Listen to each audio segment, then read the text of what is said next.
Hi, I'm John Marcastella, and I'm here today to talk to you about planetary stations. The stations of planets take place before or after a retrograde phase. The larger planets, Jupiter, Saturn, Uranus, Neptune, Pluto, do this twice a year. They end a retrograde period once a year, and they begin a retrograde period once a year. The other planets, Mercury, he turns retrograde 3 or 4 times a year, so we have a few of his stations.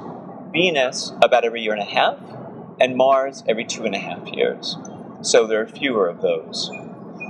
Now, what happens when we have a planetary station is that the energy of the planet, its meaning, its symbolism, gets bigger, more dramatic. Not for a very long time, but we really see that planet at work. If you don't know about it, then maybe you'll only feel it for 24 hours beforehand, afterwards, 48 hours before, after. If you're aware of it, certainly 3 days in advance, 3 days later, maybe even a week if you're very sensitive to it. And it has personal effects in our lives according to where the station is taking place in your chart. And we also see it in world events. Sometimes big events. The bigger the planet, the bigger the effect. So something like Pluto, for instance, god of the underworld. So I remember a time when he went station, and it was the same week that we experienced the volcanic ash in Iceland, and also the beginning of the oil spill in New Orleans. That's pretty good symbolism for Pluto coming up from beneath the Earth. And are they always negative? Dangerous?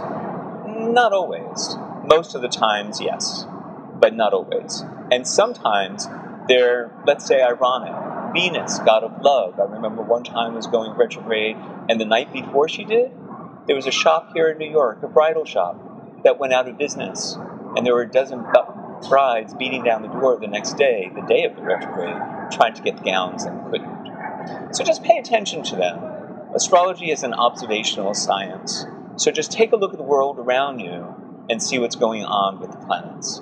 You can find out about the planetary stations on my website, astrojohn.com. Have a look there. Thanks a lot.